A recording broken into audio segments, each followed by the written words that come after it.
Authorities are racing against time to get people out of the New South Wales South Coast ahead of more dangerous bushfire conditions. Power has been cut to tens of thousands of homes and major supplies, including food and water, which are now running low. 2 large fuel tankers arrived at a Caltex in Batemans Bay late last night to help people refuel and evacuate isolated towns. New South Wales Police briefly opened the Princess Highway northbound, allowing stranded holidaymakers to head home. The Australian Navy has deployed a vessel to help deal with the looming humanitarian crisis, with a medical team and Taipan helicopter on board. The Rural Fire Service has issued a dire warning, telling tourists to leave before Saturday as the fire threat worsens. Let's go live now to reporter Trudy McIntosh, who's on the Snowy Mountains Highway near Bega. Trudy, there's been a mass exodus.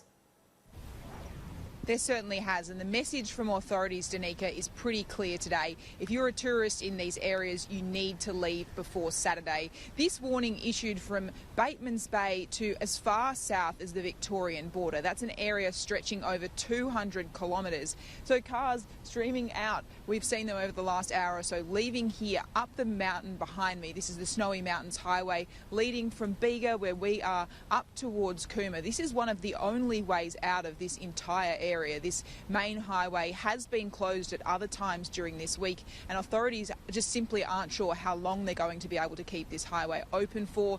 The problem also made worse by fuel shortages up and down the coast, and that other roads are shut off. Places of the Princess Highway have been shut off now because of the impact of these bushfires, forcing people to go down back roads along the coast, wind their way back to here before heading up. The message from authorities also is spread the word about this message to leave. They say people who've been in power outages and haven't been able to access the internet or phone reception now may not have heard that this is the message, that conditions are expected to worsen here on the New South Wales South Coast and that tourists need to leave, Danica. Certainly going to be a massive effort by authorities. Trudy, thank you. Let's go live now to Stella Todorovic with breaking news at RFS headquarters. Stella, you've got an update on the figures of the number of homes lost.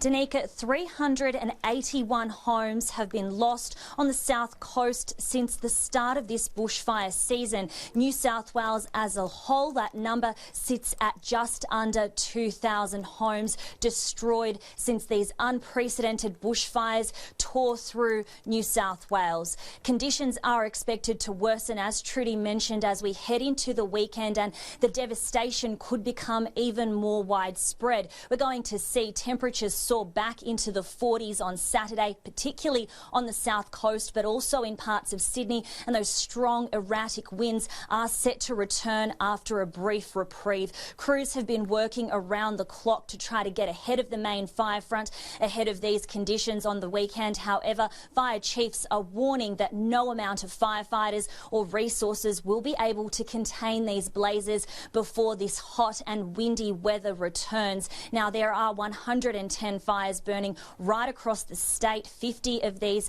are yet to be contained, and there are 3 watch and act warnings in place for those fires burning on the southern parts of New South Wales. These fires are still very active, so despite this brief reprieve, residents are being urged to monitor conditions and to know where the fire is and how they're going to get out. As Trudy mentioned, this bushfire season is unprecedented. 7 people have been killed since the start of the week in the fires on the South Coast, and fire crews are really racing against the clock ahead of these conditions worsening on the weekend. So those figures are unprecedented. Stella Todorovic with that breaking news. Thank you for the update.